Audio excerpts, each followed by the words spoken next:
What's up, guys? Welcome to another episode of Scrap Time. It's finally here. CDL Week 1 is upon us in a couple of days, and I've got a Steam panel here to discuss all things of the 12 matches coming up. We're going to talk picks, we're going to talk predictions, we got a couple of pieces of news to cover, so let's dive in. I'm going to start with the intros.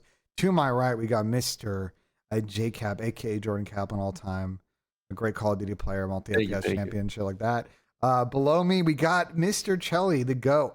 Absolute betting legend, fried last year at the end of the year as far as picks and bets. So we're going to lean heavily on him on the show for some wisdom on how to navigate the start of the season. We're going to talk a lot about that. And in my bottom right, we got the biggest lobbyist for Big AR, the turd himself, the human turd himself. Went 0-12 in S&D, but still won champs that year, Mr. Sam Octane. Fuck. That's my legacy. Why is everyone's legacy always getting shit on? Like Tommy's is 4-23, like mine's 0-12. Seth's is getting shit on at World War II champs. Like, hold on, the memes. Hold on, but here's the thing. The uplink for 0 on Frost. Like, fuck. Here's the thing. Tom went 4-23 and then fried. Hard throw. Tom went wasn't at champs though. It wasn't at champs. The stage 2, sorry. And it was online, right? No, it was not online. It was on land. That was so on. That was in finals. It could have been more on land. That was so it was as land as it gets. Oh shit. But listen, Sam, you went 0-12 and won champs that year. Tom went 4-23 and regained that series. It's not how you get it. It's about how I don't remember the quote, but you get my point. Like, didn't regain that series. The 0-6 was Map 5. It was Map 5, but he regained at the end of the year. He left the trophy. That's what I'm saying. The rest of the year. He regained the rest of the year. Like, that's all that matters. The series ended, and I was just looking at my monitor. My team started talking about why we lost. I said, guys, you guys see scoreboards? I'm sorry. I didn't get a kill in 2 of the maps. Sam, were you sniping in that search? No. No. I was getting snaked vigorously by they were kind of running at you. Bro, they were just playing for it because I knew I didn't have a kill yet. So they know freebies, man. It's disgusting. Yeah, fucking Tyler, Beezy, and Sim, fucking gremlins. Yeah. Anyway, let's get into it. Cap, how you doing today? Any big sports matches you watched recently? Anything like that? No, just the Birds, 10-2, big win over the Ravens, best defense in the league. Yeah. Jalen Carter's my favorite player in the world. No, he doesn't get a holding call. He's the greatest. Dude, it's so tippy how good their fucking defense is. It's actually nuts. I can't believe it. My cam just broke. Yeah, you were smiling pretty good though. Your cam will fix itself. Dude, Ninja just always breaks my webcam. I don't know why. Listen, I'm blaming a user error in your PC and not Ninja. Yeah, maybe. I never potentially. But yeah, Cap, Ninja seems pretty dodgy. Cap, Eagles solid, exciting whites on defense. Exciting whites on the defense. Are you guys better than Lions? I think so. I think maybe this whole panel agrees with that. Better than the Lions? I don't think so, man. Defensively, absolutely. Until we start a game hot, I will not be fully confident, and I will stand by next year, and I should be fired. That guy sucks. Until we start a game hot. If we start a game hot, I will be full confidence. But we're like the worst first quarter team in the league, and somehow really bad. Yeah, I mean, I always look at things from like a betting side of things, and Lamar saying after that his mom told him he needs to run more. I'm going to be taking his rush yards no matter what next week. So his mom told him he needs to run more. She was like, "Did you see those open lanes?" And Lamar's like, "Yeah." She's like, "You need to run those next time." I mean, Lamar's having an insane another MVP season, but can he do it in the playoffs in the AFC?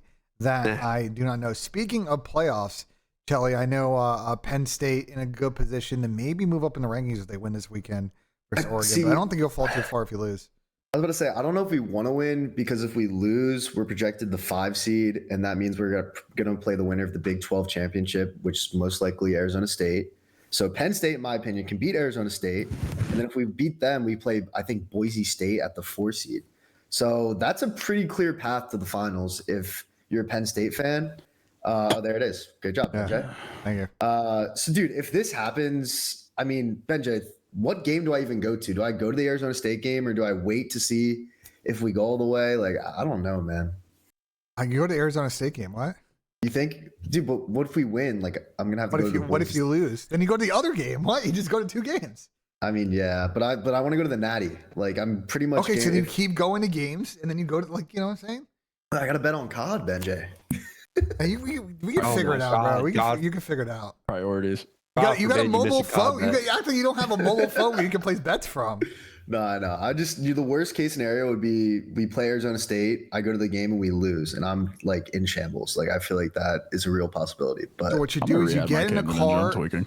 So what you get in a car, all good, is you get in a car and you drive over here like 3-ish hours, and you can pour out your Saros late night on High Street in Columbus, Ohio. Oh, still broken. I fucking hate this website. Sorry, continue. Okay, oh, yeah, true, you're 3 hours from Happy Valley? I actually don't know. I'm looking it up. But while I do that, yeah, Bam. Dude, Bama shouldn't be. How's your week been? How's rank play been? Rank play sucks. Getting hacked on. Hacienda Is tomorrow. Still every game?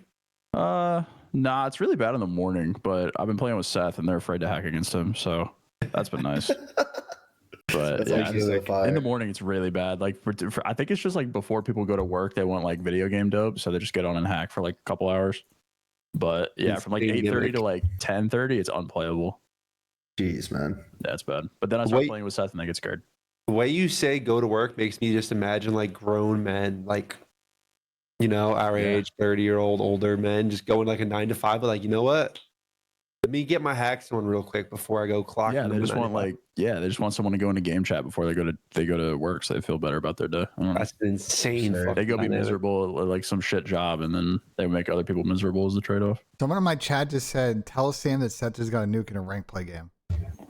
A nuke in a ranked play game? Yeah. Well, you guys got aura. And if your cam's lagging, Sam, try switching and try using like OBS virtual cam. I've tried it a million times on this show. It doesn't work. Shit? Yeah. Yeah. All good. It's just I have to reset my PC in order for it to stop lagging, so I don't want to do that. All good. It's not a big deal. Yeah, I mean, do you guys want to? Is there any like news you guys want to talk about? I know Hasi's coming out tomorrow. There's a couple things that happened this week. I know. We got a lot to talk about the matches. Let's talk about one thing. Because I know for you, Chelly, you're good friends with Vikul, and obviously he announced, unfortunately, he is going to retire, and Renkor's taking his spot. Like, I'll give you the floor to really speak on that for a bit, if you don't mind. Sure. Fuck, man. I mean, I love Javi. Good kid. I think he's making the right choice here. Just pretty much told me the lifestyle isn't really for him. I think just kind of, I think you've seen people also like who have been subs. Javi's been a sub before. This isn't his first time getting benched. And he knows that it's kind of just that challenger's grind. I think he just feels that his time is going to be better suited like back in school, getting a degree. And a lot of people are saying like, dude, Javi, you can come back after, you get your degree. And I don't think the league will probably be in a better place by then. Cause I mean, you guys know it's not in the greatest state right now. But I think he made the right choice ultimately, like to be completely honest. It was a very mature choice. I know it took a lot for him this is his dream. Like every time I talk to him, he just told me that he wants to be the best in the world. And he's one of, I forget how many players in the league, but he's one of like, 24 or something like that? 48. 48. He's one of 48 players that are like top of their game, top of their craft. And he was so proud of that. So I know this decision sucks for him, but I think he did make the right choice because he can come back. I don't think that, he's just going to forget COD and pretend like it never happened. But yeah, I don't know his plan with the content side of things. To see someone in chat saying he's going to make content. I don't know. He hasn't told me anything about that personally. I think he wants to figure shit out in Spain real quick and get that all sorted on that side of things. But shout out Javi. We love you, kid. I think the league is going to be pretty upset because, I mean, I think the whole league just loved that personality. Great guy. Love Javi. I mean, it is a smart decision, though, for sure. Yeah. I think it was very mature. It's hard to step away from, like, your passion and go do, like, the boring school route. But, like, it's smart because I've talked about it before. But, dude, if you're not on, like, the top teams, you're not making great money and you're being forced to relocate like all the time. Yeah.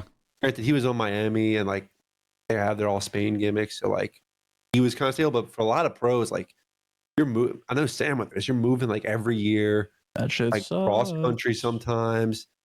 And it's like, if you're not making the big bucks on the top teams, you're not profiting a lot doing that shit. And you're not really setting yourself up for the rest of your life. So you also have zero job security. You can move and then get dropped in 2 months. Oh, yeah, exactly. it's a passion project. You chase the top. That's the dream. But if you don't make it, it's the sad reality is you end up in like this weird spot in your 20s with like no degree, no life skills or experience. I don't know. Yeah. It's something I think about a lot because I think a lot of people, when the day comes, are in for a rude awakening, but it is what it is. Yeah. I agree with you. It's a tough spot. I think what helps is he's a smart kid and there's a lot he can do, with that like post playing career. And, if you want to take advantage of that opportunity, like while you're young, he did for a while. But to your point, like, I think, there's some other Spanish talent that's coming through. He's always been kind of a role player in the team. He's not like a premier slayer. So when you're a role player in the CDL, like spot's always on the line. You're always in that kind of spot. And you guys' point, like, there's a risk reward there and it may not be worth it. So tough to see him move on. To your point, Chelly, I would love to see him do content. I think Vikul's really good on stream. He's been grinding that. Yeah. Did some videos. I tweeted him, like, if he wants to come on the flank, come on this pod, like whatever watch party is, like we're always happy to have him. So wish the best of luck to Javi.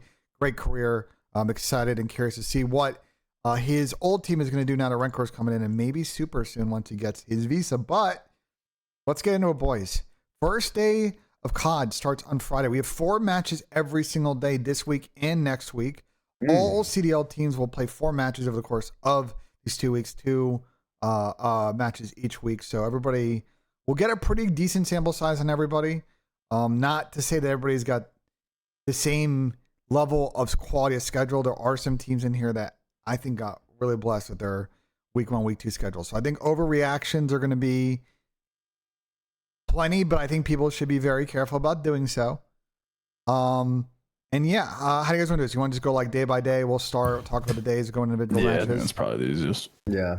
Cool. Yeah, So let's do it. Let's talk about Friday first because that is our first day up. I'm gonna pull up all the matches here on the Breaking Point website. We'll play business a lot because it's a nice little view of it. And yeah, these are the 4 matches: LAG, Minnesota, OpTic, Boston, Vegas, Carolina. And I assume you all want to probably talk about the last match first. It's probably the best of the 4: Atlanta, FaZe, and Toronto Ultra. You guys keen for that? Yep. Whatever order you want. I'm gonna start with you, Cap, because obviously lean on your former experience with Joe.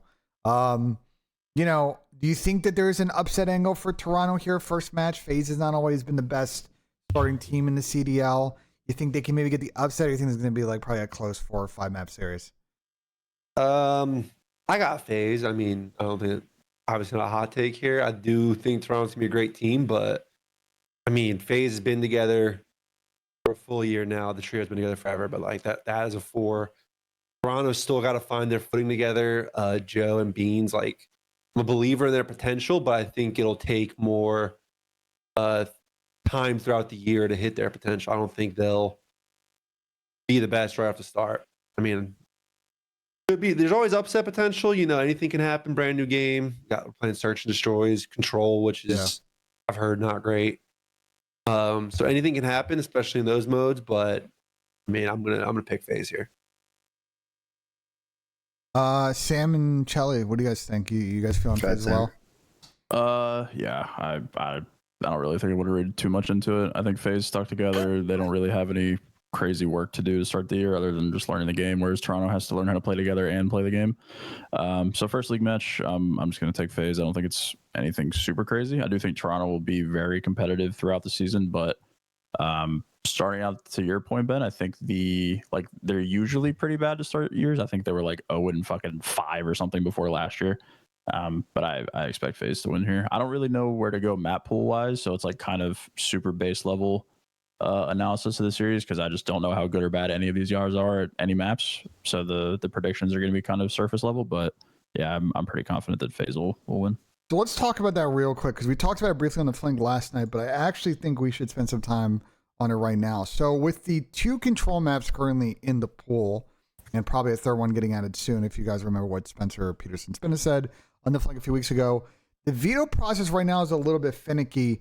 Good quality teams for a number of years have always liked picking Team B, and just to kind of reference the way it works online, the home team, I believe, is the one that picks heads or tails. The CDL designates like a home and away team.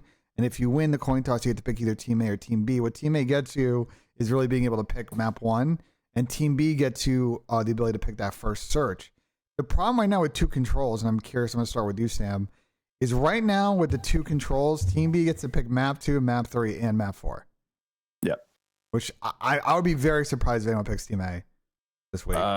Yeah, I think we had this problem in Vanguard for a while before Berlin got added. You're absolutely right. There's no point of ever playing Team A if you get the choice. If Team B, if you get to pick 3 maps, and if you're good at respawn, there's no incentive to play Team A. JKap, do you agree as a former coach? Yeah, for sure. I mean, I didn't even realize that was I guess it's the only way to do it with 2 control maps, but that's insane. One team just gets to pick the map. Nothing you can do if you're the other team. That was the problem in Vanguard forever. It was like, I think the percentage of Team B picks was like 85% before Berlin got added because you got the auto veto. Mm-hmm. For reference, just for last year, I pulled this up. Shout out to my guy Turtle for his always great sheets. Last year was actually mostly people picking Team A. I think because people wanted that first hard point, they really didn't care about the search, but there are obviously some outliers. Like FaZe has always been heavy at Team B team since Modern Warfare 2019. But a lot of other top teams are going AB.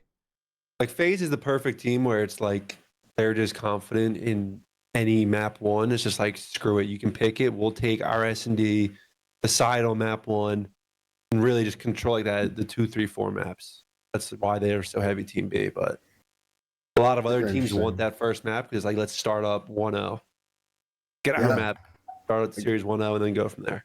I guess if you're not confident in a first map and you can kind of you're either really confident in a first map or you're not confident at all, I'd be surprised if we see Vegas picking Team A. I feel like they might just want their best search. It's probably how they're going to get their wins this year. Yeah. So we might see that as well. But Tim take Team B just so I can pick map 2, is what you're saying? Yep, exactly. Yeah. Their win count in Challengers last year was a lot of searches and control, so I wouldn't be shocked. I think they did the Team B cheats because they won a lot of map 4s and map 5s, like coming back in series. They're going to rely on extended series for a bit for sure. So I'm very curious. I just think I'll be very surprised to see a lot of teammates, but we'll probably talk a lot more vetoes in particular next week. We just don't really know people's map pools, like what maps are getting picked right now. And I know some of you are probably mentioning Hacienda. Just a reminder, it is getting out of the game tomorrow, but we do not expect it to be out of the map pool for this weekend or for next weekend. We probably won't see it till the minor tournament, whatever the fuck it's called. I won't see it until after the new year. Chelly, I'm gonna bring up some price pick lines here on Screenshot Breaking Point. They have a little like kind of thing on their website that kind of embeds it. Some of the lines are already up. I know you were tweeting last night about it. I saw Trent tweeting about Linz as well. Yeah, I don't know what that's all about. I don't know. I don't. Trent kills everything he touches, so we can get to that later. But any props you're looking at in this series right now, and in general, like any thoughts you have right now where the lines are at? Yeah, I mean, again, pre-vetoes, I'm just going to preface this by saying, like, we need to know maps. Like, map pool is always going to be important, and knowing the maps going into it is super important. Like, if it's a Skyline Vault, you really can't take a less than just how many kills are on those maps, even if it's like a 250, 150, 250, 100. But like a Protocol red card, like either of those, you target either a sub who soaks a little bit more on a, like a Protocol who's just kind of chilling on P1. But for this specific, like pre-maps, pre-everything, I am looking at Joe. I think there is that little friendship rivalry with some of the FaZe guys. I think that might, he might try and fry a little bit against them. But other than that, I mean, Simp at 29.5 he's probably going to get that, but it's probably going to be right around that, especially if the game's not as close as we think it's going to be. I will say about your map breakdown about red card specifically, I heard, and Sam, you would probably know better from hours of rank play, but I've heard red card actually ends up being a decent amount of engagements because it's an extended game. The spawns are so close. Like the map's big. Once the hill pops, the spawns are just like right next to the hill. So it's a lot of spawn trapping. Yeah. Like each hill, probably 80% of the map isn't used. So you spawn like P3, for example, you spawn outside of the hill on the front and they're spawning at the bottom of the stairs in the back. Mm-hmm. Yeah. So you can get 4, 5, 6 engagements per hill. And then especially depending on how scrims are going, like if it's an extended game, like I said, you can get a shit ton of kills. It's all spawn trapping. I did hear that though, like last night from someone. So thought that was interesting. Could maybe be used to. I'm curious if teams even play that shit. Everybody hates it, but it's always a thing where teams will have the mindset of being bad at or good at the gimmicky maps. That way you can leave them in a series and force force a veto out of somebody. So I'm curious if anyone's gonna end up playing it this week. I think we might see it. Yeah, I'm curious. Does it maps like that end up in kind of two situations? Either someone outright bans it in a series or gets dangled because we're at 5 maps, ban, and then one's gonna be left over with 2 picks. We'll see if someone tries to play that gamble. But I've heard basically most maps, if you're frying high 20s, if you're not playing as good or mid, it's gonna be mid to low 20s. So about what we had kinda last year, but to your point, if you're in a real pop off, you're in the 30s, low 30s on actual true kills if it goes deep. So I know people it's tough. The difficulty, and I think we're touching on Chelly this time of year is we don't have a lot of data. And to your point, always with people that love to do these 1 through 3s or map 1s, it is kind of dependent on map design, and in particular this year, I think that the beginning of last year. I think map to map was fairly consistent off the rip, season 1, stage 2. This year, I think it's going to be super split by map. What do you guys think? Probably, you guys agree, probably, right? Cool. Yeah, no, I'm just thinking. I mean, dude, it's tough because everyone's saying the control is playing really weird. Anyone can win a control. So I think usually I target map 1 through 3 less thans, just because you need one of those maps to not be close and to be a little bit more of a blowout, and you can usually hit the less on that line. So with the controls being finicky, it scares me because I feel like we might see some round 5s just come out of nowhere with teams that probably should be taking care of business. If we might a Boston OpTic, obviously we should see OpTic absolutely get them in the spawn trap, if it's a protocol control or whatever.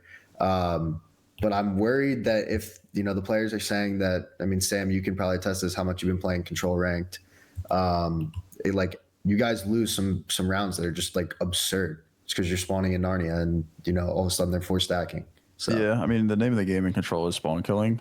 I will say protocol, if it's a talent gap series where you have a FaZe versus, I don't know, fucking Boston or whatever, there are spawn traps on that map that get absolutely vile. So I could see a world where they get up there regardless if it's a one-sided series or not.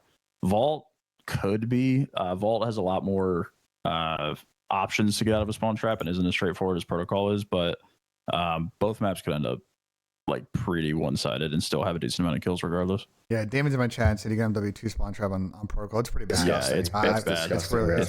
It's bad. I think control's in a real rough spot right now, so I think we'll be talking about a lot that next week. If you set up a defensive spawn trap on protocol properly, they spawn just default in front of the gun for the entire round. You could do it even better. If you block that and block right, they spawn at the bottom of the helipad on the stairs and they cannot run anywhere else. They just spawn at the bottom of the stairs over and over and over and over again. Good map. So, yeah. I mean, that's obviously 4 dead perfect setup situation, but there's some bad ones for sure. We'll probably see it at some point. Yeah, I'm sure we will. All right. Well, what last time before we move on? I will say for me, a player that I think I might play if I'm going to fade someone in this series is Zach, aka Draza. Zach kind of has to sort of play sort of fourth fiddle on that team. And if FaZe is a little kind of off in S&D, still feeling it out, Zach tries to make plays. I think his line's at 6.5 right now. Could be a good underplay map too. And it's not to say that Zach's a bad player. I just think Zach's got to kind of feel how the rest play, and he kind of balls up. So I think 1 through 3's unders on him, and combos if you want to take unders might be a play. But I'm excited for that match. There are 3 other games. Fourth fiddle's crazy though. He was their second best player last year. I know that by far last year. I don't disagree with that. I'm just saying he's a setup guy. You know what I'm saying? He's one of the most unselfish guys in the scene. You know what I'm saying? He's gonna play what sets up the best. Also be unselfish if he's your second best player. I don't have to tell you. That's just how it is. I'm just saying. Let's talk. I think the second best series looking at day 1 is probably the first one. LAG Minnesota, I know for people, not always the most exciting match on paper, but there's a lot of opportunity here for both these teams because of schedules and the fact that getting off to a good start is really important for points. Do you guys agree with my assessment right now on Bet365? I was curious. Over 4.5 is plus money on total maps. You think that's a game 5 series? LAG Minnesota? Yeah, I think so. I like the matchup as like to start the league because I think it's two very different teams fundamentally. I think Minnesota is just run and gun, get in your face. We talked about it a lot in the last episode. And I think that LAG is the exact opposite. A lot of system plays, a lot of like understanding the map. And plus I hate using this gimmick. I've been playing ranked with Dan and he said that they've been playing well. Granted, no one's ever playing poorly, but Dan said that they do have some fundamental problems. It was very like short convo, but he was saying like there are moments when like they just don't know how to put their controller down kind of thing. So I could see a series where like maybe some respawns loot, like maybe they get ahead, maybe they don't. So I think that could be an extended series for sure. Yes, Jake made a good point in my chat. Over under on tech difficulties on Friday. Like I think especially that first series is a really I'm sure there's going to be a lot of like in-game problems with the lobbies and all types of shit. I wouldn't be shocked. It's just Cap. I mean, like when I look at these teams, like Rockers, a younger team with a lot of players that have pop-off potential. LAG is kind of the other way. They have more experience, maybe inconsistent slang. It's kind of a mash of styles. And whenever we see that like early on in some of these series, it feels like always a game 5 S&D. Unless someone really doesn't have a good day. Yeah. I mean, dude, I don't see Minnesota winning in S&D. Just really, I don't know who would do well for them. Like Nero's, I mean, unless he's consistent this COD, but wait, Nero's a phenomenal search player. No, exactly, but I feel like sometimes he'd be inconsistent. He just does some stupid shit every now and then. His playstyle as a whole. He's always got like 8 to 12, but he'll have one round where he runs out mid and dies. Round 11 and then S&D on invasion round. The invasion round jumps to mind for sure. You got a car hit marker, bro. Like I get it. Yeah. Did they have Nero's stuff for Ben, if you can pull it up for prize picks? Yeah. They have his kills like 8 above Estriel, Geo, and Paul X. Like they have him being, that X factor that's just going to be running around. Do you want to pull up map ones or what do you want to pull up? You can pull up 1 through 3s. It doesn't matter. They're all. I mean, all the lines are just crazy high, bro. So I think here's how they're baking it with Nero. So to your point, just to wrap up the S&D thing, I think he can be inconsistent in search, but the whole thing with his team is going to be decision making S&D, like the Vegas thing last year, just closing maps out. The reason I think his line is so high is because I will give Nero credit last year. Every other series he was good for either a map 1 or a map 4 absolute takeover. Bro, he had the kill record in search on multiple different times in the season. I'm pretty sure. Yeah, I think he had it twice last year. I gotta give him credit. He is one of the like best. People may not agree with this, but like he gets in flow state quite a bit last year. Now does he do it this year? I don't know, but like we saw that in past games as well. So it's not just like a 1-year thing with him. So I'm not really surprised if they think like the other players. I'm surprised that Paul's line is so low because I actually feel like Paul played pretty good at EWC. Paul's a good S&D player. And I feel like Paul, there's a good chance if Paul does what he does and they play well, like he could probably be their second best player on this team. I think that team end up any order 1 through 4 as far as like best player. 100% agree. I don't know what to expect from them individually. Yeah, 100%. And then LAG is kind of similar. I don't. Kiz being the highest kills on that team seems kind of crazy. I thought Lens for sure. I'm telling you guys, Preston is good at this game, man. Preston's I really good? think so. I actually think he's like very good at this game. Well, he's got the second most popular prop right now, and I'm going to take a guess that people are taking under on him. Probably. Because people are hitters. I mean, maybe I'm wrong, is dashy. Everything I've seen from Preston has been good. Well, OpTic gets volume on all these books. We'll all talk about that at some point. I've talked to people, and OpTic fans move a lot of these lines on OpTic players. But I agree. It should be a game 5 banger. We have 2 other series on day 1 we could talk about briefly. Texas, Boston. I mean, Boston didn't have a winning record against OpTic. Texas, that's a snoozer. They beat them once online. Obviously, different Boston team. Beat them once online last year when OpTic lost a million series in a row. But that's a snoozer, right? We think that's a 3-0 stomp. Yeah. Under series. I think it is a 3-0, but I would not be shocked if it's a close 3-0. Yeah. Like a 2-4 or like a 250-200, like 6-4 kind of series. I think, but like Boston is definitely not going to win, in my opinion. I might eat my words, but I think that like OpTic has the potential to start slow. Boston could just come out swinging because they got nothing to lose in that kind of series. So I wouldn't be shocked if it was close, but I don't think that there's a world where they lose it. I agree. Too much of a talent gap. Even if, like we talked about last time, OpTic's a little complacent off the champs win, starting a little slow. Even if that is the case, which we don't know, that's just a guess we kind of had last time. Our possibility, not even a guess. But I think the talent's just too much of a difference.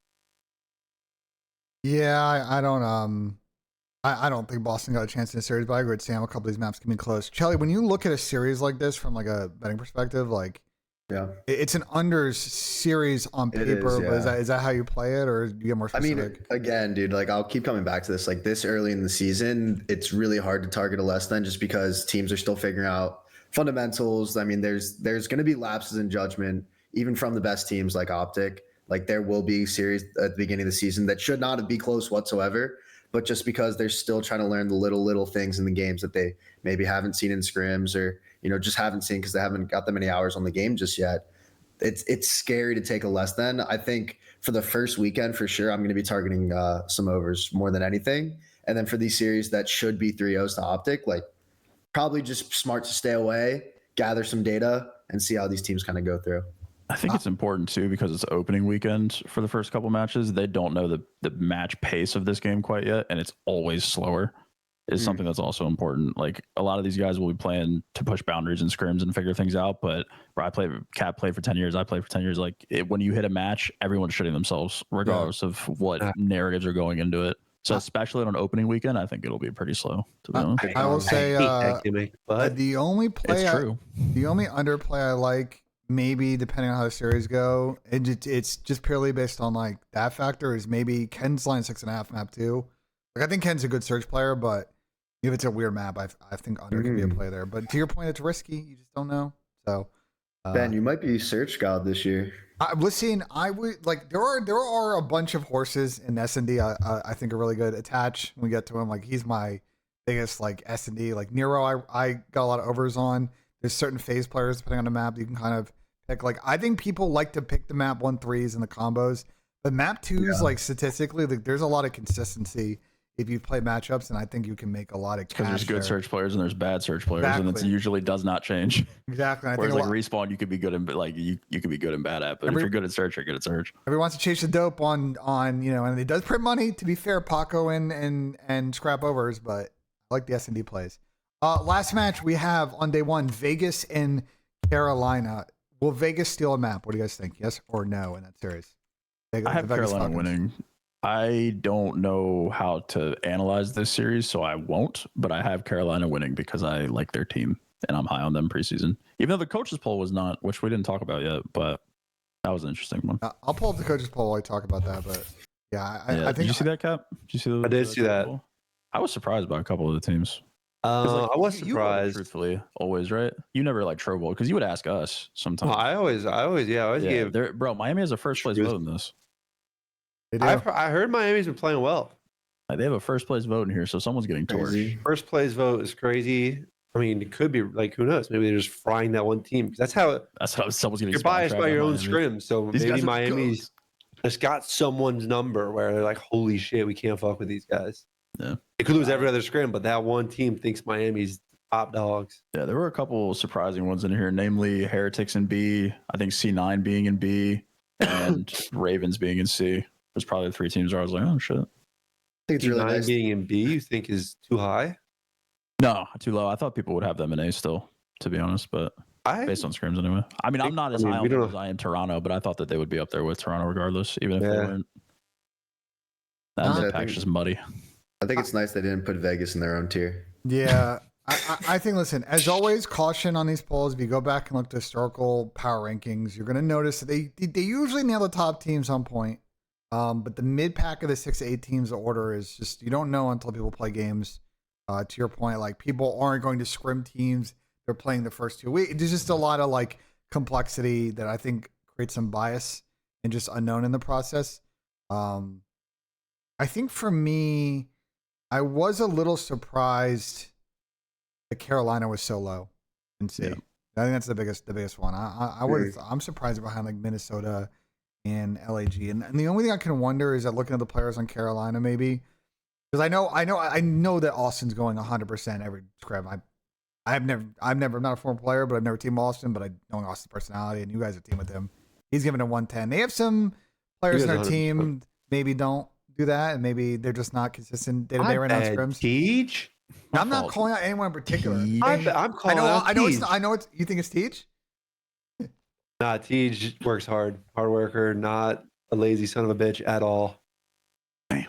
I did hear Tej drop 50 the other day on LAT on red card. Ooh, That's good work. ooh, that's good intel. Great Good intel. work out That's of good Tej. intel. Yeah, again, look, I think the best way I would say for anyone to look at this coaches poll is the group of teams and like overall big picture, like Toronto being above the pack. I think everybody, if you talk to behind the scenes, Tej said, "If Agreed. we're 10, I'll do a giveaway. Scrap can't kill me." Tej, get back to scrims, brother. It's 2 p.m. You should be loading into a map, my guy. Tej and Brian saying in the chat, Brother, what are we you doing got, here? like, where's your scrim at, bro? It's 2 p.m. I love that. Someone's got to be torching. Never but- Carolina beat time. Vegas, bro. I don't think it's that crazy. Yeah, people picked Vegas to win this series on the flank last night. I couldn't believe my ears. yeah, I was mind blown. Couldn't believe based my on- ears. based on Carolina, what? Vegas? picked Yeah, I think Vegas. Haggy and Pat And Tom. picked Vegas. Oh, Pat Tom just picked being- Vegas. Yeah. No, I don't. The Pack You pick know. Vegas. No, Chris, I Tom did. don't remember, but I know Tom and Kristen. Yeah, I was Couldn't believe surprised. my ears. I was That's surprised. crazy. But yeah, this one we just don't know with Vegas Falcons. They just got here this week, and it's probably slow for them. But we'll see. Let's move on over to day 2. So I'm gonna pull up the matches right now. This is a pretty good set on day 2. There's a couple of teams in Miami, in Vancouver, in LA Thieves, and Cloud9 that we're gonna see for the first time on Saturday because they don't play on Friday. Let's start off with once again the last match. Yeah, it's always a thing with the CDL. They always do this, bro. They put the best match, course. either third, Right. second Gotcha. last, or last. LA Thieves, Gotcha. Cloud9. Paco playing his old organization, kind of. The first time we're gonna see this LA Thieves super team. Cloud9 didn't play that good at Case on Land. Or how do you think this series is gonna go? I'm gonna start with you, Chelly. Yeah, I mean, I'm gonna be all over. No pause. I'm gonna be all over Paco here. I Oh, did he? mean, this dude is. After watching like some scrims and a little bit of the Kason showdown, I kind of saw everything I need to know. They obviously brought him in to do one thing, and that's to just flow around the map and to be that guy that's just slaying out. I don't really care what we're gonna get him at. I don't really care what number we're gonna get him at, just because you got the narrative and he's playing against some of his old team. I heard there was a little bit of beef between Sib and Paco. Don't want to get too involved in that, but I just know that that's all I really need to hear is that there's a little bit of animosity because the storyline is everything I need to know. So give me Paco. I think Thieves get it done. I do think this Cloud9 team has too many question marks. I think we talked about that in a previous episode as well. Because I really want to see how Mac comes out and shoots. I've heard good things, but it's also tough to take a couple of years off, come back, and then be thrown in against the Thieves in your first match day. That can't be something you're looking forward to. It was only 1 year. Was it 1 year? Yeah, 1 year. It's only 1 year. But still, it's tough. Well, it's tough in the role that he's in because, like, if he was, an off the leash, do whatever you want type player on the map, you just got to get in that rhythm. But like, think about the players on this team, right? Dante's got a free license. Dill's gonna, a very specific play style. Crep is not someone I think that Kat, maybe you can attest, you probably want to like restrict too much. So Max got to play a similar situation to Seattle. Like he's gonna be doing a lot of extracurriculars, and that can be tough from a timing perspective, feeling things out. So he didn't play that good at Case on Land. So I'm hoping that he kind of generates some momentum here, and it's not the situation we saw when he last was in the CDL, where Sam, if you remember the flank, like we were just every week we're like, bro, they got to make a roster change. Like they got to put him in a new situation where he can thrive. Correct. I got LAT in 3. Really, you think 3-0? Yeah. I like that. I was unimpressed by C9. I think LAT has not shown me anything other than dominance so far. I just don't see a world where they could lose this series. I think Paco's the fucking best. Scrap's disgusting.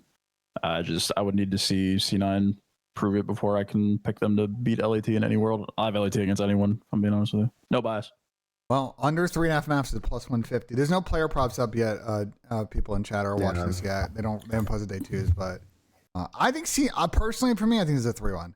I don't think C9's going to upset someone in my chat. I think C9 will steal like a control or an S&D or something, but I think Thieves is going to be too much in hard points for these guys. I think that's going to be the real difference. What do you think, Cap? You agree?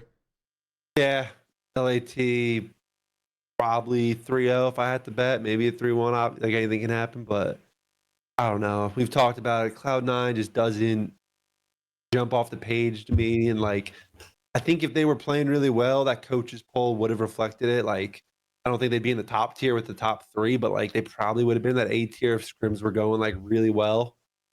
And I don't think they should be there. I don't think they should be there. But I think if scrims are going really well, like it's like, okay, that would tell us something. Like kind of tells us something with Miami right now, the fact that they're in B.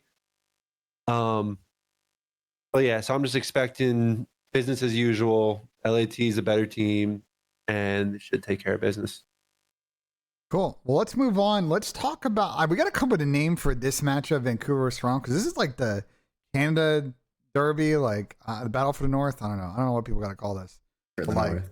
Well, that's been Minnesota and Toronto. They've called it the Battle for the North, so maybe we can't do that. But it's just Canada now. It's a Canadian Classico or something. I don't know. People call it some name, but two teams that I think this is a matchup I think we're going to see a lot. This is a prime like Saturday. I think we're going to see Saturday afternoons losers bracket. Who's going to get that fourth spot to make it to Sunday? I feel like these two teams are going to be in that spot. This is the Euro Bowl. This is a Euro Bowl. Oh my God. I'm really excited for this one because I think this is going to be a fun matchup all season. Vancouver, both teams have made a lot of changes. Vancouver's brought in Nasty and Charlie Hixie. Toronto's brought in Thieves and Ben Beans. You guys think this is a Game 5 classic best series of the weekend type thing, or you think one team maybe gets off to a hot start? Start with you, Sam. I like Toronto like 3-1, to be honest. I'm not a big fan of Vancouver's team. Just talent-wise, I think matchup dependent. I like Toronto here, to be honest with you. I think the coaches poll is an A where I would expect them to be, so scrims are going well. I don't know. I'm a big Toronto guy in the offseason, so I'm sticking with them. Again, it's really hard to pick upsets here because we don't know anything map pool related or players or anything like that. We're just going off of kind of how we feel about the team's construction and the few instances we've seen them. So, again, I'm high on Toronto. I'm going to stay there until proven otherwise. Yeah. I think, these teams match up really well. I think Beans kind of being a more slang AR and Abuza on any day can pop off and slay as well. But on the side of, 0-4, you got 0-4 against Kleenex. Yeah. I'm just going head to head here. Insight probably takes it on Nasty. And then Joe Thieves, in my opinion, just a little bit more vetted than Hixie in the league. So I think they do match up well. But for me, Toronto, I don't know about map 5. I think Sam's right, 3-1. So here's my thing with this series. Again, I agree with Sam. It's hard to pick an upset. My guess is right now Toronto. I'm actually looking at it, Toronto is favored in this series. The thing with this series is like number of players I think need to take a big step up here to make their team's quality, and we'll have to see like if they fall through on that. Right, 0-4 last year came in for the Surge team, was like double digits in S&D, played fast and respawn, but had some off maps, and that was part of the reason why I think they never really were able to get like that big upset at the end of the year. Can he like take the next step and be consistent? And that will set up like, the objective we're going to see Charlie Hixie do. We know what Byron Nasty, like he's, Byron's going to have his pop-up series. He's going to have his struggle series. He's going to be around the middle of the pack of players. And then Joe will be more consistent this year. And Ben Beans was great in respawn, not that good in search. I might, play some lines on Ben there, maybe if they're priced a little bit low in S&D and take the overs on it. He does have one up right now, 6.5 against FaZe. So, if you're fading him against Vancouver, Ben, I'm sure you're probably comfortable fading him in against one of the better teams in the league. Yeah, FaZe usually, I feel like FaZe don't generally get farmed by like the anchor AR player, although I don't know yet how Search is going to actually play in this game, and Jamie may be more the slower player in practice. Player they usually, when they get in trouble, they get farmed by like that rotational guy because they're getting caught in rotation, and that person just clutching up, two pieces. I don't know. It's a hard matchup to predict. What do you think, Cap? I heard someone the other day, keep anonymous, but I heard that Vancouver's kind of still doing that run it down play style that they had last year. Really? Yeah, which that's surprising. Shocking. I was like, if that's how 0-4 Abuza, Rambo Ray want to play, that's like kind of what they're like their system, it's like I don't think Nasty and Hixie were really their pickups. I thought picking up those two was kind of like, okay, last year we were a little too chaotic, couldn't beat the top teams because we were too chaotic. Let's bring in more structure, more teamwork, and progress from there. So that's, like I said, this is what I heard from one person, but I mean, he's involved in the scrims every day, so he has a good idea. So if they're playing like that, I don't really like the Vancouver roster construction. I don't think it's going to suit these 4 players all that well. Yeah. So because of that, coupled with the fact that I think we've all been high on Toronto in this podcast, that definitely thinking Toronto in this series. That's surprising that they're playing like that. I was shocked when I heard, because that's not something you could just like half lean into. Like your roster needs to be built entirely on that concept, or not at all. And I thought last year it worked. Like they had Kyler, who we know has all the talent in the world, but is a rogue agent. You have 04, who I think he just runs it down. That guy, I don't think gives a single fuck about his individual stats. He just runs it down at all times, any game mode. And then you kind of had like Brezzy doing his thing, and then Abuza was like the slower one, picking up all of the freer kills. So I don't know. Last year's roster I thought worked for it. This year I don't think the roster moves make sense if that's what they want to do on the map. That's surprising. I would be shocked if that continues, because if they're going to play like that, I don't see it going better than it did last year with that team. Exactly. That's where I'm at. So, I mean, we'll see. We'll see. First weekend's always interesting because you have all these theories and all these teams, and then some pan out, some don't. Yeah. Well, let's move on. Let's talk. The last series Boston will play is on day 2. They don't play on Sunday, but they are going to also, same issue with Minnesota. They both play Friday, Saturday. And the interesting about this Minnesota-Boston series, also doing some research, and you got 2 Vegas players in Gio and Nero on Minnesota this year. And they kind of farmed Boston last year. They played them 3 times and 3-0'd. I would think on paper I would favor Minnesota, but do you guys feel this is one of those like early in the year series that could get a little weird? Maybe both teams are kind of trolling. This one's muddy. This is a muddy series for sure. Minnesota, Boston. Yeah. So this is a mud fight type series. We see these early in the year. We're just like quality of the gameplay maybe isn't that good. Neither team is good enough to close the series, so it goes 5. I can see it for sure. Love 5 here. Love it. Chelly, you think this is like every map's a banger over series because everybody's just... Nah, I really don't. I think that Minnesota is probably going to dominate on like respawn. I think that there's going to be a map where Boston just gets absolutely confused because they came off that OpTic loss the day before. You come in, you're like, oh, we're going to get Rocker. It's going to be a close match. And I think that Rocker is probably going to learn some things from that LAG series that happened the day before. And Rocker comes in and shocks Boston. Not shocks Boston, but I think Boston's like, okay, yeah, this is a winnable game, guys. Then map 1, they get absolutely fucking whopped. And they bring it back probably on like a search or control. And this does go 5 for sure, in my opinion. I do think map 4 can probably be close. Yeah. They'll make adjustments. They'll be like, okay, these guys are just running at us. What the fuck are we doing? It's a really good live bet opportunity. If you're a live better, I generally don't do that, but it's a map 4 live bet type series, to be honest. I don't know. I think Minnesota wins this. I think Boston, I need to see them be good before I really believe it. Yeah. I'm kind of just expecting them to be bottom of the barrel. You have that much faith in Rocker, though, Cap? I mean, I like their team. I think they have enough talent. I don't know. Sounds like a lack of faith in Boston more than anything. Yeah, I think I don't know what exactly to expect from Minnesota, but until I see Boston like kind of putting it together and looking good, I just don't really have them over many teams. I just don't know what their win con is. Like, is it Snoopy with a 2.0? Like, I don't know what Boston's win condition even is for series. Like, are they going to be a good search team? Like, they're not going to overpower people and respawn with the roster. Yeah, I mean, like, is it just dependent on Snoopy? Which, I mean, this is a title in which his playstyle can flourish for sure. But Snoopy and Wake just dropping 1.2. Yeah, is Wake back again? Like, is last year an anomaly and he's playing like he was before? Like, I really don't know. I think how's Cam gonna do? I think their win con is Snoopy finally hits the level we expect, and he turns into a sometimes takeover SMG player that can just what is the level we expect? for Snoop or want from Snoopy?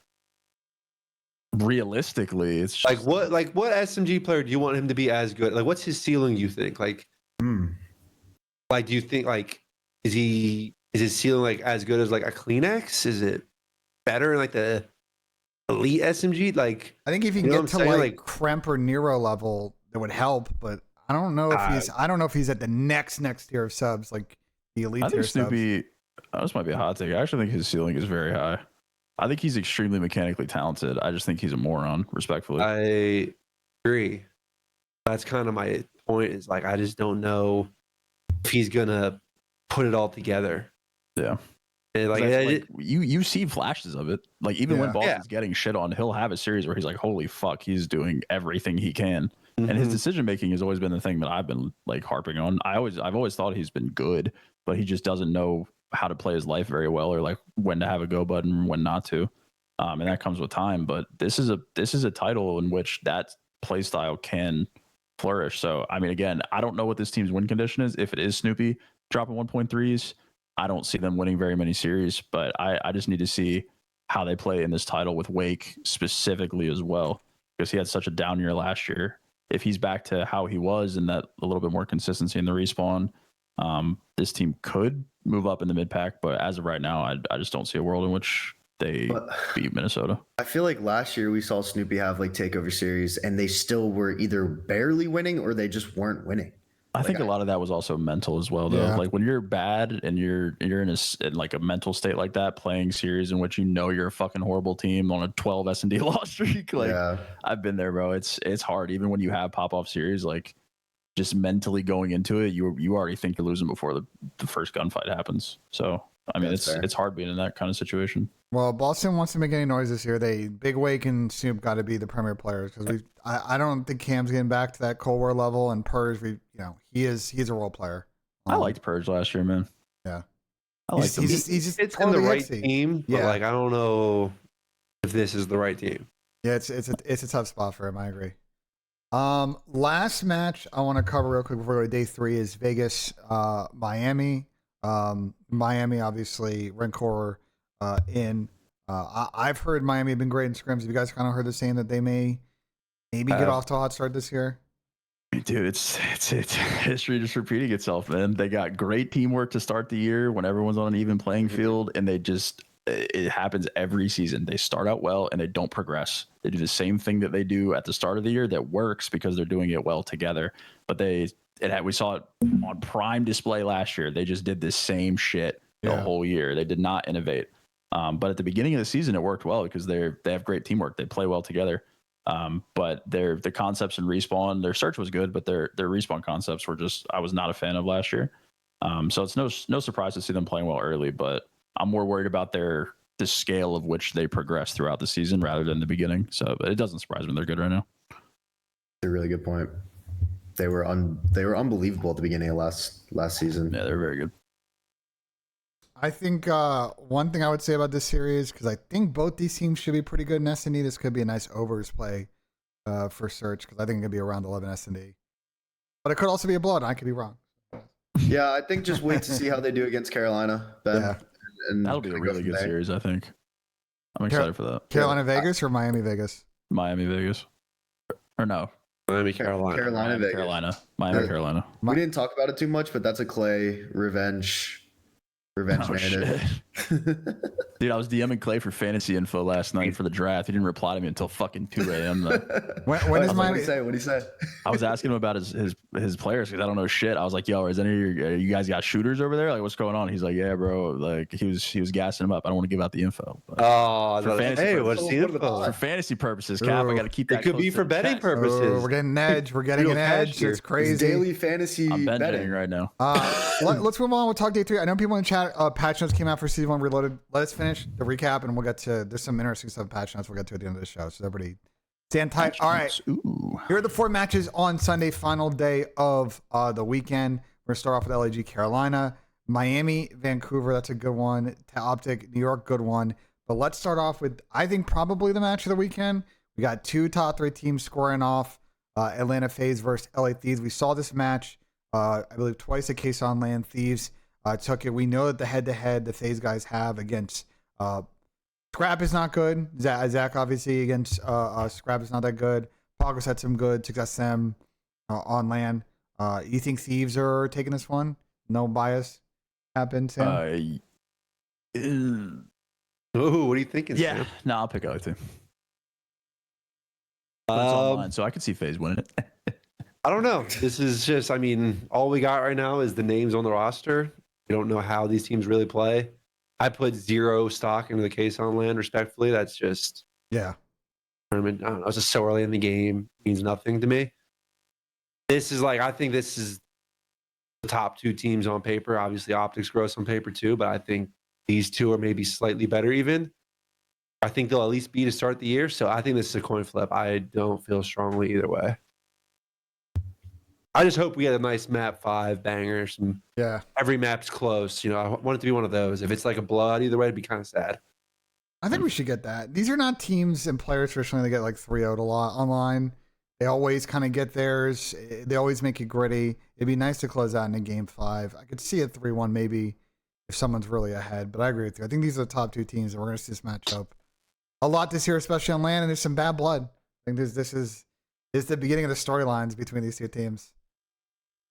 I don't think there's going to be many blowouts in general this weekend. Just, again, like I said, it's These aren't good enough weekend. yet. Yeah. Exactly.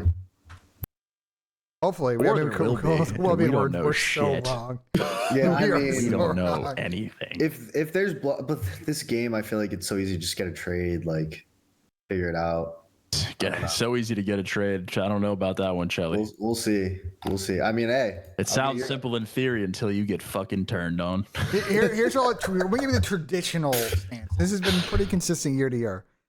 Generally, the first weekend there are not a lot of 3-0s. There are, however, in search in particular maps that are not close in the S&D game mode because S&D practice is very variable. Some people were ahead. Some teams give it more effort than others. They get more effort. Sure. They got great defaults, and they just blow people out because the other team has no idea how to counter adjust. They don't know nades or pre-fires or whatever. So, like, if you want to play the blowout factor, S&D is going to be the best. It's just hard to know with respawn. I think maybe to your guys' point about how control plays now, that might be an opportunity, but a lot of these are going to be at least 3-1s. Even like, say, like a Boston against OpTic situation. Like Boston may be able to steal a map in that series, but once you get to like the middle of the year, like DoorDashes, drive-through challenges, like the 3-0s are right back on the menu. Agree. But I'm excited for Thieves. I'm excited for a lot of these matches on Sunday, but that FaZe Thieves match is going to be a good closer. Let's move and let's talk about one match that I have circled that I think could potentially be an upset match, which is OpTic Texas versus Cloud9 New York. OpTic Texas, famously a team, and y'all have a team with some of the players in that squad, don't like online COD. They're playing a C9 team that, you know, Lamar is going to have those boys at least organized. Whether or not they actually execute those tactics remains to be seen. But do you guys agree with me? Like, I think the Cloud9 upset angle is kind of alive in that series on Sunday. I could not disagree more. Ooh, okay. I want to hear the same thing. I want to hear it. Let me know why. I think starting the season going against a team that everybody thinks has upset potential, OpTic will be going 120. I think that Ken has been, I know there's like a complacency angle thing that we've been saying. Ken's been in a situation with my team where he's won, and I've seen the mentality that he has approaching practice, and I don't think it's complacency whatsoever. I think he understands very well that reality. Not saying that the whole team shares that mindset, but I think he's a good scrim room and practice room leader, so he'll try to, you know, instill that in them. Yeah. I think that they didn't make any changes. The only thing they got to do is learn the game. I said it before, C9 has to learn how to play together and play the game. I'm low on C9. They didn't show me anything to make me think that there is going to be an upset here. I think that OpTic just kind of comes out in 3-0s, 3-1s. I think that this series isn't going to be as insane as you may think. Chelly, what do you think? C9's got to prove it to me, Ben, before I sit here and say that OpTic is, I mean, I got to see it. I've been saying it all last 2 episodes with the pod. Max a question mark. Sib, I mean, he's got to be the guy that's laying out the AR for them this year because Cap said it. Attached sometimes be licking walls. Does. But I got to see it, Ben. I think they can steal a control. I think they might steal control. Just like you said, they're going to be really well coached, well disciplined. I feel like if you're well coached enough and you focus on like a game mode like Control, there's only 2 maps. You can maybe win one, steal one. Have you watched Shotzi at all, Ben? Bro, this game is Who's gonna perfect kill for his him? play style. I mean, Who's but gonna kill him? listen, the TikTok see in this game is gonna really he is going to kill. I don't know if y'all have seen people watching this, the like diving board clip that OpTic posted when they were messing around before scrims. Like, Anna's gonna hit some absolute world stars on people, and I think this game is perfect for his play style, and he'll be an MVP candidate. I Think agree he's with gonna that. do that shit, Ben, in game? Of course, He that always guy finds a that way. guy always finds some way to do some crazy stuff. That's his gimmick. I will say I don't know if TikTok it's say- always actually useful, but he'll find a way to do some shit that just looks ridiculous. Yep. Go ahead, Cap, and then I'll get my thought. All right. Yeah, I think Cloud9 as it is right now, I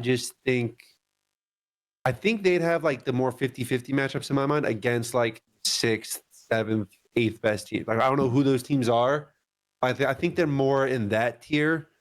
And like Chelly said, like for them to compete with the top 3 or even like Toronto, who we have as like the 4th best team, I want to see it from them before I kind of believe that's going to happen. Or I need to see it. I don't know. I don't know what to expect of those guys, and I don't think they jump off the page enough for me to be like, oh yeah, they have potential to upset OpTic here. Like, I'll comfortably pick them against everyone else, like you said. I think. Yeah. Well, I think even know. those other tiers, like I think those are closer to 50-50s though. Is my point. Than like They're closer too, but I'll still pick them to win all of them. For yeah, the most yeah, part. yeah. But against the top 3, I'm not picking anyone that is outside of the top 3 to ever beat them right now. I do see Ben's point though with the online COD. I'm not gonna lie. Yeah, online COD's always a factor for sure, but you can't go into every series saying, "Oh, online, I got an upset." You know? Yeah. So here's my leaning on why I think this might be an upset. First off, like Dante and AG were teammates the year prior to last year, and Dante and New York beat OpTic a few times online, if I remember. They did not beat them online. They beat them first stage on that terminal game 5. Yeah. So like there is, Hydra on their team. yeah, but I mean, listen, like That's a big factor. I know, but Paco, I don't think Paco wasn't the reason they necessarily won that game 5 on terminal, though. If I remember, I believe in fact don't remember AG that. actually. General. If I remember that map in particular, I think AG made a couple of plays in the end of that terminal that were a little bit trolly. But I think C9 will come in and not be worried, and not be holding back strats, especially in search. I think if you're going to attack this OpTic team, you want to use the playbook that FaZe used last year, which is you got to respect that OpTic's going to be a very good hardpoint team, but the other 2 game modes potentially could be the area of opportunity to exploit some of the play styles of the OpTic players. I think C9 can take him to the brink. It's just a question that game 5, which version of those teams you get. We saw OpTic at times last year be pretty icy in game 5s. We also saw an entire split where they were not icy in game 5s. And the other side for C9, I gotta say, amongst that like pack of like 6 to 8 teams in the middle, I do feel like C9's floor to ceiling is pretty far apart. I think there is a world, a low percent chance, but a world where the C9 team is extremely disappointing in its first major, and the lack of the year off for Mac and Crimson consistency really hurts them at the SMG level, and Dill and Dante are not able to overcome that issue, and they really just struggle. But I don't know. I think looking at all the matchups, it's the one I have circled as maybe an upset. But y'all don't agree with me. We'll see as we prove it Maybe correct. you'll hit me with the most vicious "I told you so" of all time. We'll see. I won't. I usually am very mature about these things, and I don't like gloat about it. But holier than thou, Benjay. we'll see. Okay, we got 2 other matches to talk about, and then guys, we'll get into the patch notes that drop while we're doing the show and wrap it up. I want to talk about Miami, Vancouver next. This is a really big one for both teams because I think that looking at their schedules, potentially if they win this one, there's a chance that they can get a bye in the first round. The online tournament's going to happen after the holiday break. So a big one for momentum going to next week. You guys thinking Miami? Is this just a weird one online connection? I'm thinking Miami. I think Miami's playing from Texas now, right? They're not playing from Florida. They're in I have Texas. no idea. They about are in that. Texas. They're No in clue Texas. about that. I was They about are? to Okay. say a Because otherwise Miami it's crazy. Vancouver matchup. Oh my god, It's that server's so gonna be bad. insane. That's dirty. Yeah, if they're in Texas, then it won't be as bad. I just hate that they're in Vancouver to play COD. I hate that. Yeah, it's rough. I got roasted. That. I got roasted last year for that take. No, you said some stupid shit that it was cold outside and they were going to play bad. That's what you said. No, so my take, that is not exactly what I said. But the point of my take was that when you are playing from a city that is, like we saw with the Minnesota Rocker situation that like has a harsh winter, and there isn't a lot of other teams for those players to socialize and hang out with, like in real life. It's just difficult to sort of. So it's cold outside. Manage the non-gaming. Well, that's not. That's a simpleton version of the take I was arguing. I was arguing that like there's environmental factors that are going to affect the the mental piece of it, and on top of it, like I know that playing those guys online last year, which was what I was arguing last year, was really tough. They played a lot in a Denver server. There was a lot of ping tool being used, and I assume it's just it's not fun. I don't know. I mean, Vancouver, to be honest, disappointed me last year, mostly at LAN. So I don't know if that take was really applicable to the LAN matches they played against New York and FaZe and OpTic throughout the year. But to you guys' point earlier in the show, like I don't think Vancouver is bad. The play style may not fit them with the way they're playing now, but Miami's a team that gives you traditionally, with the way they play, a lot of opportunities to capitalize on mistakes. You think Vancouver and Rambo Ray, maybe they're the type of squad to stick it to Miami, or you think Miami probably takes this one like 3-1? I like a 3-1 Miami. If Miami's as hot as everyone seems to be saying, like, I mean, I feel like I got to pick them until. Was it Major 1 last year where they gave themselves like a good cushion? They got like they went like 5-2. They beat OpTic to end it. Was that Major 1? Did that? I don't remember. And that's when all the beef started. Ben, do you remember that? Was it Major 1? They came in as like a 3 seed for the tournament. Was that Major 1 or Major 2? Oh, it was Major 1 because remember they 3-0'd OpTic and they talked shit about them. And then OpTic chokeslammed their shit at the event. And the beef started since like then. I think that there is a world where that happens again. Not the OpTic thing, but just them starting hot. I just think, to your point with Miami, they are a traditionally good S&D team. They will be on their P's and Q's on the game mode. People don't know what's going on at Respawn. They play together, run together. They leave gaps, and they traditionally open stuff up. And so your point, they don't counter adjust as well in the middle of the year when everybody kind of knows all the timings. Yeah. But against a Vancouver team, I think Miami might have better slang, but this could be like we'll see when the lines come out. I feel like this could be an Abuza takeover angle series for me. But let's see what happens. Sounds like we're buying Vamos bucks. Sam, I guess since you've been playing the most ranked, what do you think the easiest map to what map do you want to square up on if you think you pretty much have no chance on a hard point and you want to just see if you can somehow coin flip it? Just coin flip it, grind one out against Skyline. I think Skyline. I think we might a bow cage. Yeah, we might see a lot of Skyline this weekend. I think the pace of that map, it's very easy to make a mistake because there's so many decisions you have to make. Whereas red card, like your life is 15 seconds long. On Skyline, it's 5.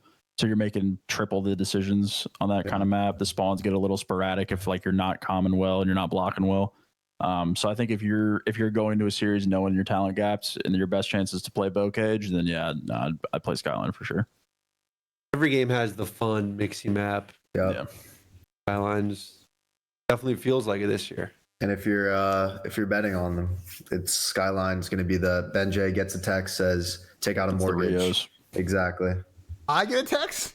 Yeah, if it's Skyline, I'm gonna text you, say put a fucking nuke on Hydra and fucking Simp. I don't fucking. Or you can come into TeamSpeak when I'm doing coffee and COD every day before matches, and we can discuss it live with the audience. Oh, good plug, man. Seriously. I mean that's we gotta wait for vetoes before we can discuss anything on coffee and COD. All right? That's fair. That's fair. Yeah, I mean, I'm excited for that Miami Vancouver series. But let's finish up talking about the last match, and then we're getting the patch notes. LAG. Carolina. I'm excited for this. This is Carolina. This is a good mid-pack series. This is another like Minnesota Boston, right? This is another potential must-fight series. Good mid-pack series. Teej takeover series. Yeah, I would love a Teej takeover here. Calling it. Teej 50 bomb would be great. I'd bet on that. I'd love a Teej takeover here. Wait, I really don't know where to go here either. Hold on, like, we gotta do some research. Give me a second. Are you doing going Carolina? Yeah, let's Ben's go. The crumble lineup. Let's pull out. What's the crumble lineup this week? Ben's pulling the crumbology. I like that. Okay, chat. This is a crumble lineup this week. Let's see if we think there's a good Teej lineup right here. How much crumble does Teej actually eat? I don't know. Or has this just become a meme? No, This, Sam and I are. Oh, it's definitely agenda. become a meme for sure. But listen, Cap, you don't question crumbology because we've used this on a handful of instances, and this is proven. Yeah, this is proven tech. We've done the test. This is science. We had a hypothesis. We tested it in the field, and it came back, and we were right. I didn't realize you guys researched this. We went deep on this last. So we got Jimmy Fallon's holiday season candy cane brownie. It looks like a W. I might have to order that. Caramel toffee butter cake. That looked insane. Cookies and cream milkshake featuring a mini Oreo. Guys, this might be a Thieves masterclass. Holiday birthday cake, a classic milk chocolate chip cookie because you can't go wrong. Guys, strawberry crinkle, this might be lemon bar. This might be a Thieves masterclass. Oh, this is a Thieves masterclass. wow. This might be a Thieves honey bun takeover. The only thing I will say though, this is for December 2nd to 7th, and as you see, Sunday, December 8th, it's a new lineup. So we might need to see for Sunday if the right lineup before that switches. LAG series. Yeah, we might need to see. Listen, as of right now, I got Thieves 1.2. A Thieves over series, I'm down. I'm down to subscribe. I'm so down for that narrative. I'm gonna track this for the whole season. We're gonna see the mid lineups and the good lineups. We're gonna see how Thieves does. Crumbology is funny. Yep. Packers fans are trying to get Toyotathon extended because Jordan Love plays really good during Toyotathon. Wait, I what? love that. You haven't seen this? There's a petition with like 1 million signs. What was the fucking the moon like waxing and waning thing not too long ago? Do you guys remember that? It Fucking was Kirk Cousins doesn't play well when the moon's like waning or something. I think it was the Lions. It was something with the Lions. I don't remember what it was. So everyone's Waxing got this gibbous. Yeah, everyone's got this dope yeah. narrative, and T just got the crumble cookie narrative. Yep. There's a whole article here if you're curious about this. Powered by the Toyota-thon. That's fucking awesome. Hey, I love that. He's my QB. Well, the Packers have a big match tomorrow against the Lions on a short week, so we'll see how they do. The game. Lions team where half their players are injured, so you got to think the Packers have a chance against the Lions. Is gonna be this one, but I think are we all in Carolina for this final series? We're on Carolina. I don't know, dude. I really don't know where to go here. I'm on Carolina. Like, I'm high on Carolina, so I'll probably go there, but this is genuinely like as 50-50 as it gets, in my opinion. It is pretty 50-50. So, again, we don't want to talk much about picks, chat, because we haven't seen props. So, if you want to get more insight from us, we'll all be live, throughout the weekend, probably giving our insight on that. So, watch our streams, watch the watch parties, and you hear about that. Let's talk about the patch notes for the patch tomorrow. They actually dropped while doing the show, and there's a couple of interesting pieces in here. So, they changed sensitivities? Yeah, so a couple of things. What? Controller stick sensitivity slider system changed from a 1.1 to 20 scale to a 0.1 to 0.4 or to a 4.0. This gives players finer control over sensitivity values to decimal, and it tells you kind of how they translate. It's a weird change, but it kind of makes sense if you really want to micro adjust it. I mean, they're trying to be like Val. Yeah, they're trying to be like Val. Okay. Because you can get really to the decimal with it. Was that like a complaint? Like, no, this is just some shit where they got bored and changed it without anyone asking. Gotcha. Like devs love to do. Wait, so can you? I mean, if you can pick all decimals, I get it. Yeah, they're just trying to micro. This is for Nate Shot. That guy tweaks about his settings. Guys in the sentence crisis for Crimsix, bro. Yeah. Fuck, if I was on 1.8 right there instead of 2.2, I'd probably win that. All good. Well, let's keep scrolling. There's a couple other things in here. Obviously, Hossy's coming in. They moved protocol adjusted search A bomb site location. So I'm actually really curious. I think they moved it outside by the boat. I like that. Ooh, that's so. I wonder. I'm not 100% on that, but that was the rumor on the block. I don't know if they ended up doing it or not. So I guess we can check in and find out the pros are playing on that. That was the rumor on the block. They're not going to play on it until the break, probably. I was going to say that post plant's going to be ridiculous. Yeah, I mean it's just top mid control. It gets the majority of the fights out of bottom and more top mid now. Yeah, the rush will be a lot more for defense. You got to be. You just can't hit zip like bomb out bottom A. I'm curious if it is outside, defense becomes fucking crazy because that heady on the right side, like the wall, like right off spawn. That's gonna be really good. So I'm curious if they put it outside and if they did where they moved it. But the thing is, like, depending on how you want to set up now, you can maybe hit bottom middle and go spiral quick if they don't pick it up and get that cross timing. Correctly. Maybe they put it like in the door. Yeah. Dude, maybe so you can't get seen from there because the defense B bomb's literally in your spawn too. So maybe they put it like literally in the door to go underground. That wouldn't be bad. We'll have to see when it comes out tomorrow. Couple of hardpoint fixes. Dynamic elements are now disabled in CDL mode, so no one closing the goddamn doors on P2. Yeah, on Skyline. That was an L in my Skyline, play. dude, I hate that shit. Interesting. Let me read this about weapons. We'll be releasing a large weapon balancing patch shortly after the launch of Season 1 Reloaded, probably in the middle of the holiday LTM.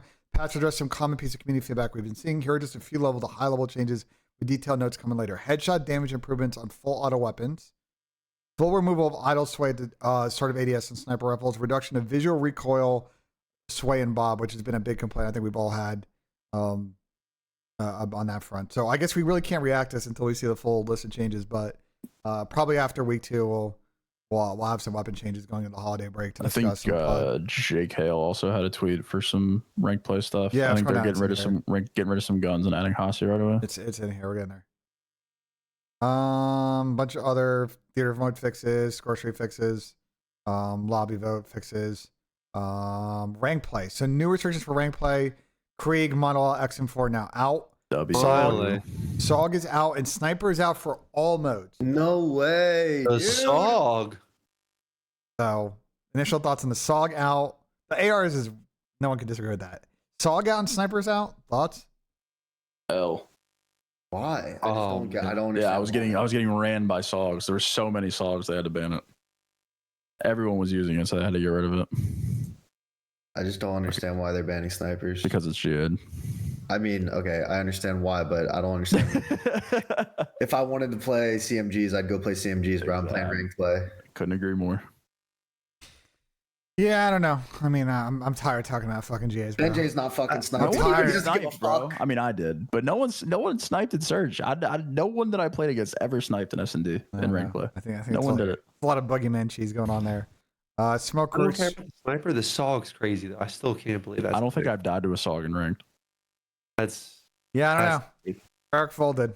Hasi is coming in and you know, as I thought, and we all probably thought, they are going to add in all modes and see how it plays. Rewind control is going out. Thank God. Hasi S&D and Hardpoint were played back in Black Ops 4. Hasi control is never played. So very curious to see how that plays out. But I assume we are all excited to hop in. But not played. Tomorrow at some point, Sam, like when it goes live, I'll probably hop in a private. You and I did it last year at some point when those patches. Just run around. What the fuck's going on? The probably doors, a bunch of other bullshit going on at Hasi end of it. We'll make the map weird, but I'm excited. Hasi Hardpoint was a great fucking map back in the day.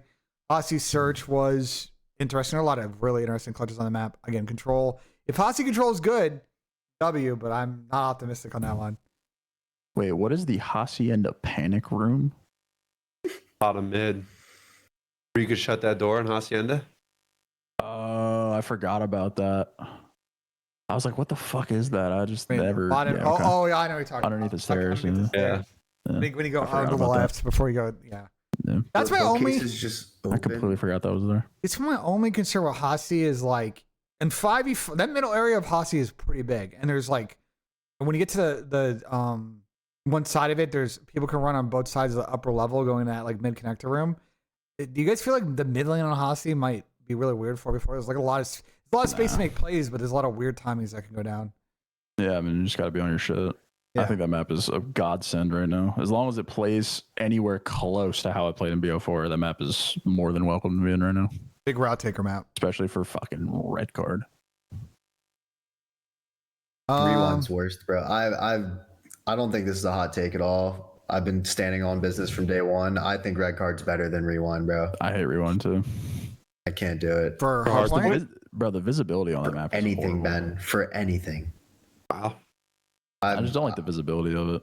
I have to convince my ranked teammates to fucking veto rewind over red card every single game, and I'm sick of it.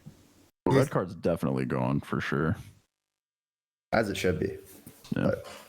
Yeah, I'm curious to see how that plays out throughout the year. I agree. Rewind's just, I don't know. Rewind and ranks, hardpoint is just like how P3 and P4 play. Right now, it's not particularly like fun, and red card can be some kind of dope, but that map also sucks. So I assume the pros are going to vote red card out, but who knows? You know, I thought Fortress Control was an easy remove in fucking Modern Warfare 2, and that being the biggest fight like of all time because teams were like, "Oh, we're good at Fortress Control. We're going to leave this in." Nobody was actually good at that map. Just thought you were good. Spooky. I listened to people on stream recently talk about how their teams, they were like, yeah, we voted to leave it in because we thought we were good at Fortress Control. AK So, subliners. did we get defense? We get 3 defense, or did we somehow win an offense? Did we get lost in art and somehow win an offense? Yeah. Well, it's New York subliners. They felt like they were godlike on the map, and that's basically it. Oh, with Paco. With Paco and art. Wow, shocker. So yeah, it's all the passions. There's obviously zombies and rank plays coming to Warzone and a bunch of other stuff. So you want to take a look at that. But that's all the multiplayer stuff. And yeah, any final thoughts, guys, before we leave? Like, are there any major hot take predictions you guys are going to take about this weekend? Particular player that's going to pop off. Particular player that's going to get shit on. Or you, Sam? Or actually, Chelly, you go first. Yeah, the reason I just wanted to butt in real quick. Ben, pull up Prize Picks, go to Popular tab. I just want to mention this because caught a lot of heat from the OpTic fans in the comments. Shout out you guys. You guys ride the dashy take. You guys ride with your team. Ellie, let them lit. Just leave it be, man. No, I respect. You're hurting yourself. Nah, hit the route. Fuck it, bro. I just want to say the most popular play on Prize Picks right Chelly, now. they calmed you on the route, bro. They know you're there. It's Dashy. I know people aren't fading that Dashy line. I will have units fading that Dashy. No, I just want to. Again, I'll take the heat. I'm not trying to be like Aches and just be the fucking villain. I'm just leaving it here. Again, also, if it's a protocol, he shoots well on protocol as well. I don't think this is the perfect spot. I think this is just a fade. Spite fade. Sorry, spite fade. Spite fade. Last thing, Charlie, what do you think about? I know they started doing the double and triple combos last year. For people that may be getting into this, you see a couple of them are popular. Like, do you ever play these triples? Yeah, I do like those. The triples are really good if you're confident in like a bang out series and you don't want to have to vote or you don't have to predict who the pop off player is going to be. So teams, I think that people love doing them on are FaZe because you never know which Tiny Terror is going to be the one that's dropping 35 plus. But like for a team, I guess like Thieves, if there's one with like an Envoy, Hydra, like Ghosty, you might as well just take Hydra because he's going to need to carry the kills in that like combo of the 3 of them, if that makes sense. Jesus Christ, can we respect Dylan Dan? Dude, I respect both of them. I'm just saying like they're based off play styles and you know what you're gonna get. Like you know who the Slayer is, right? Simp and Abizi, I had the problem last season. I'd take Simp, Abizi drops 50. You know what I mean? Like it's the ongoing struggle. Yeah. You just get bad luck. Yeah, I mean 183 is high. It's what, like 61 a person? Oh, that Toronto one looks pretty juicy. 166.5. I feel like that's a pretty low total against ATL. So 166.5 is what? Divided by 3 is 55.5 per. I mean, it's still, I think you hammer that right now on stream, Ben. I don't. $1,000. I don't know. I don't know for the viewers. For over or for you saying for over? I think it's a good overplay because I think this. I feel like this FaZe Toronto series is going to be like, even though I think FaZe will probably take it 3-0-3-1, I think it could be pretty tight, like all the maps. So yeah, pre map spend, we shouldn't be taking any less thans. Yeah. Other than when we get a protocol.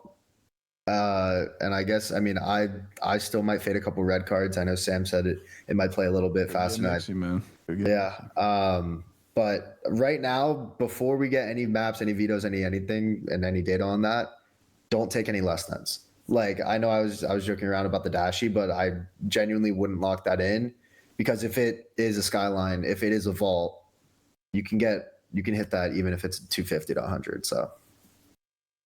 Well, cool. I mean, you and I will talk probably more live on Coffee and Cod throughout the weekend, and then we'll probably post plays and stuff. I think probably all of us on social, so make sure you check that out. And yeah, I think we can wrap it up there. I know you got to go, Sam. Appreciate you all hopping on. We're all excited for week 1 of the CDL. So as always, guys, let us know in the comments what you guys thought of this video. We'll be posted on my YouTube. We were next week. Yeah, we'll see how absolutely wrong we were with some of these predictions. It's obviously be posted to my YouTube, so you can check it out there. We're also on all audio programs. Anchor.fm/scraptime should work, or you can search up Scrap Time on your favorite audio platform. If we're not on a specific platform, like let me know, and I'll see why it's not posting, but it should be posting those platforms. And we'll be back probably around the same time next Wednesday to cover week 2 of the CDL. Appreciate y'all tuning in and see y'all on the next one. Thank you so much.